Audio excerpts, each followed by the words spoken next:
For those who hear, let them hear. For those who see, let them see. May the Christ within illumine the world, and know that God is one with thee. Melchizedek, Truth Principle. What is the Christ principle of God? With the humbleness of the all-creative principle in life, we greet you. You have not walked alone. Ever since you have chosen the body which you are now tenet, God's presence have been watching every path. Even as his eye has been upon the sparrow, it has been upon you. From incarnation to incarnation has he followed you, for he has been with you. There is no separation in God. Now, it is desired of you that you fulfill the purpose for which you truly desired, the body which you now own. Listen carefully. The greatest joy in life is service. The greatest power in life is love. And the greatest battle in life is the battle against oneself. There is no difference between riches and wealth without riches is meaningless. It is God's perfect idea that his children shall be well fed and well cared for. God knows nothing of poverty. Neither does God know anything of physical discomfort. The Psalms of old has said, "He prepared the table before me in the presence of my enemies." And the greatest enemy that man of earth shall ever know is in his own thinking. The greatest poverty that man of earth shall ever know is impoverished thinking. The greatest blessing man shall ever know is the blessing of spiritual riches. When man becomes spiritually rich, earthly wealth cannot be denied him. The sun of realization is now rising about the horizon on your time. Each moment you have spent in quest of truth has not been wasted. We behold in you, and we greet that which behold in you, the Christ of the living God. We desire to be humble in speaking with you, and we have the assurance your acceptance shall be in the greatest of humility. Why are we so assured? For this reason. Along life's path, you have expressed compassion, humility, tolerance. Would you say to me, "I fear I have not"? Do not so mention. Of your spiritual substance you have shared. Remember and never forget. The only thing that man ever hold fast unto himself is that which he gives away, and gives freely. For the more man gives, the more he shall receive. Has not the Nazarene said, "Until he who hath it shall be added unto, but unto he who hath not, it shall therefore be taken away"? That sounds very inconsistent to God's law, doesn't it? But it is not. For unto he who hath not what? Have not consideration, have not tolerance, have not compassion, have not love. We are not eulogizing events in your life, and you alone shall know the truthfulness of our statement. For remember, as his eye has been on the sparrow, so it has been on you. You have graciously served. The greatest joy in life is service. Never forget that. And because of your understanding of the principle of love, you have served with power. For the greatest power in life is love. And you have only battled with the mortal self when you, in your thinking, said to yourself, "I wish I can do more. I have done nothing. What else is there for me to do? How? In a great measure can I be of service to my God and my fellow man. That has been your greatest battle. Will one of you, dear ones, spell for us the word Christian? Will one of you spell the word religion? Now, will you spell the word form? And in the last two words that you spelled, where do you find the word Christ that you find in the word Christian?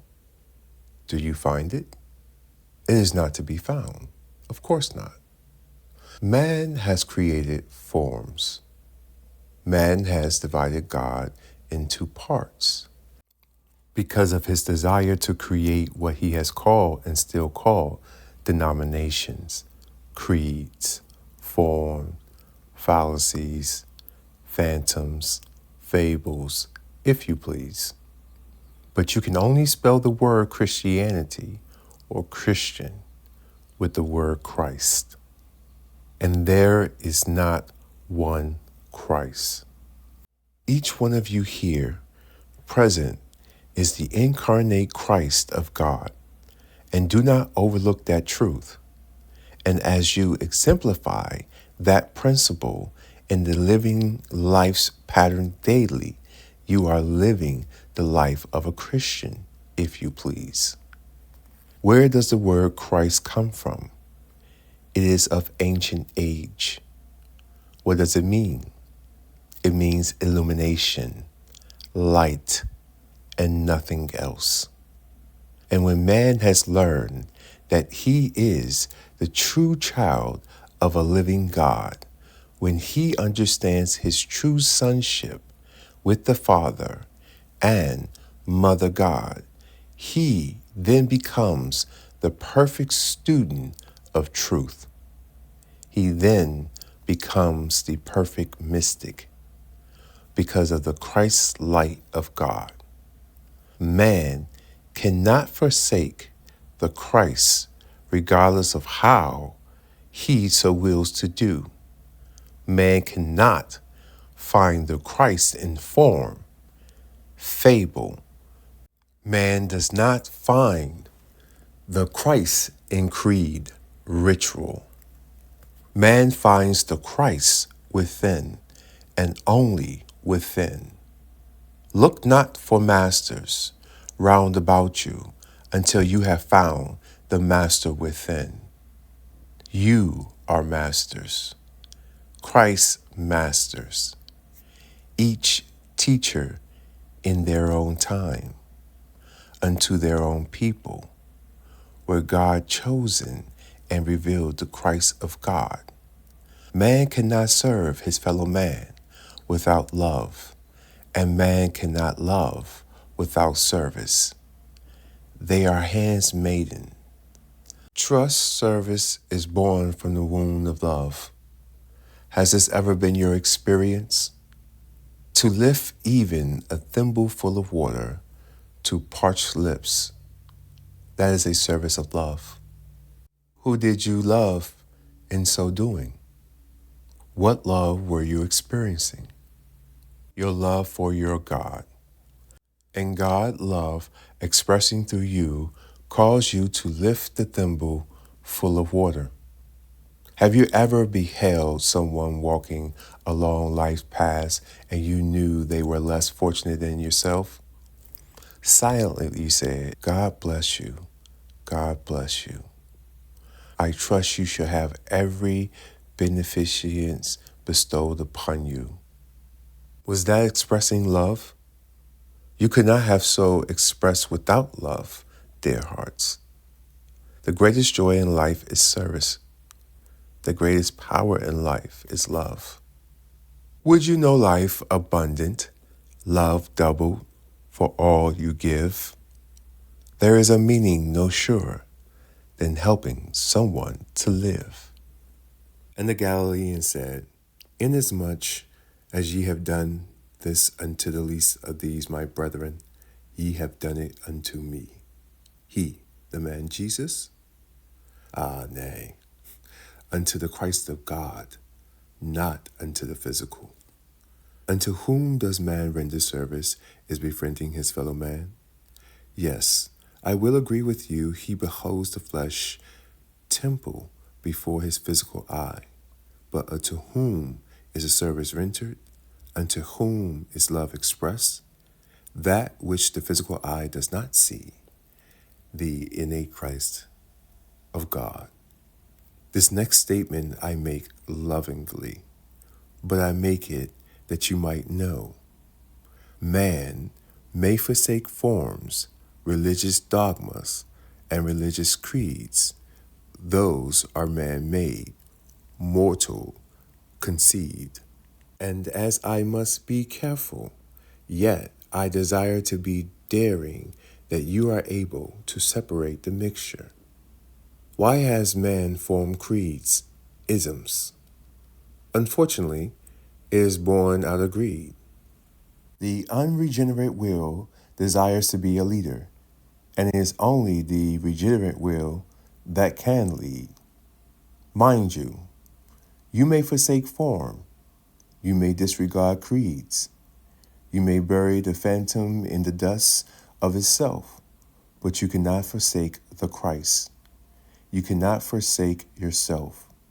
Thus, the humble Nazarene likewise said, "What shall it profit a man if he gain the whole world and lose himself?" You do not read it in that manner. This is the interpretation you have. What shall it profit a man if he gain the whole world and lose his soul? Man cannot lose himself, and man cannot lose his soul identity with the great oversoul of the universe. It is impossible. Hence, the blessing of creation, rebirth. Man may deny his sonship with his God, but before the curtains fall on the last physical scene, as it were, he shall find himself, his true relationship with God. The greatest joy in life is service, the greatest power is love, and the greatest battle in life is with oneself. Battle as you may, eventually, as some have termed it across the treadmill of life, man finds himself. The Christ light of God is principle. It is not a form created, instituted, and conceived in mortal mind.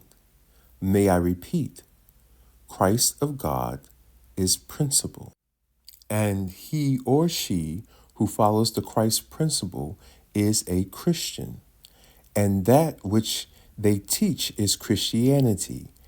And that is the difference between man conceived, may I say, falderal, and the true principle of life. Now, may I be pardoned for speaking of my earthly experience, for the reason that I could not deny the light of truth, as it made itself evident in consciousness, and follow along in the narrow path of the orthodox theology. I was excommunicated, if you please, from the august body of the clergy, but I have not yet been excommunicated from God. What will you follow? Forms? What in consciousness shall you become absorbed in or with? Fables, idle fancies, or principle?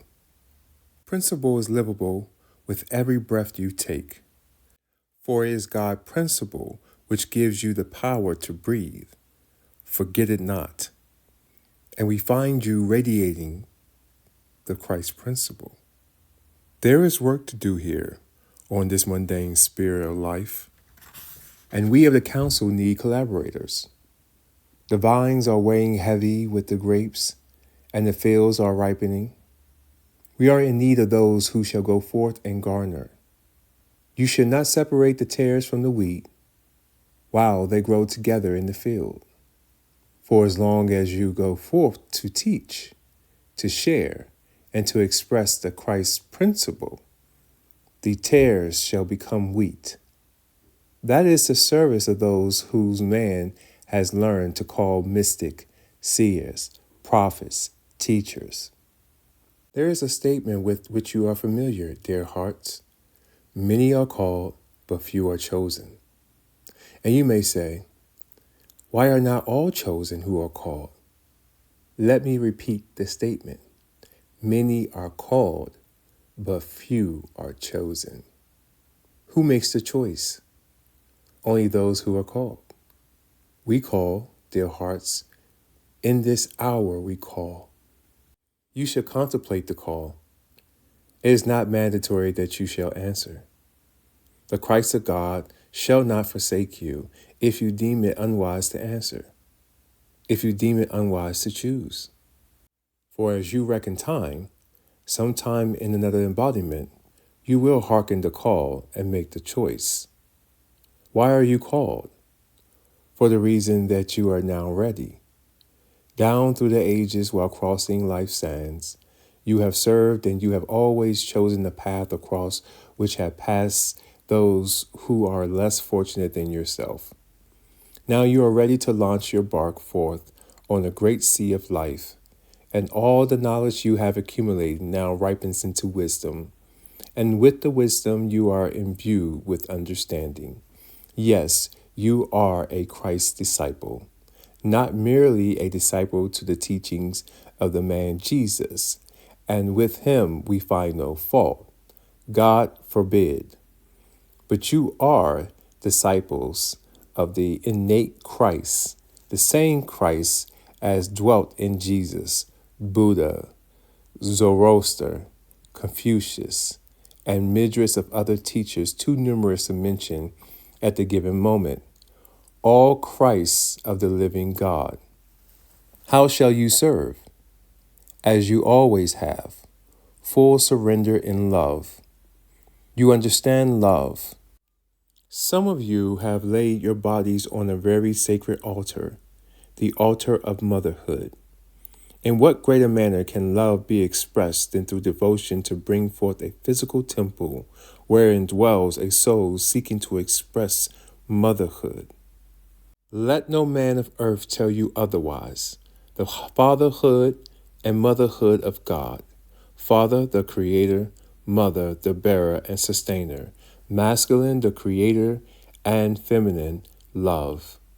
Let no man of earth confound your thinking. That is principle, motherhood, blessed motherhood. In the stillness of your own soul's conscience, dear hearts, ponder the call. You have been rebellious in only one manner, dear heart. You have been rebellious unto error. Truth has been your principle, and truth is your principle.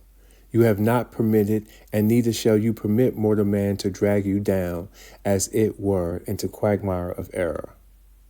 This is exemplified by the Christ of God. Ponder well. We welcome you. We need you. You are a living channel through which God expresses. It is our infinite pleasure in visiting with you. Do not become over anxious. Contemplate well within your heart's consciousness, within your soul's consciousness. Do not say, how can I do it? When shall I do it? Shall I do it? Moreover say, if you so desire. Moreover say, I desire to walk in the footprints of the masters who have preceded me. Should you determine, you will find that the yoke shall be easy and the burden shall be light, for the reason that there shall be no burden.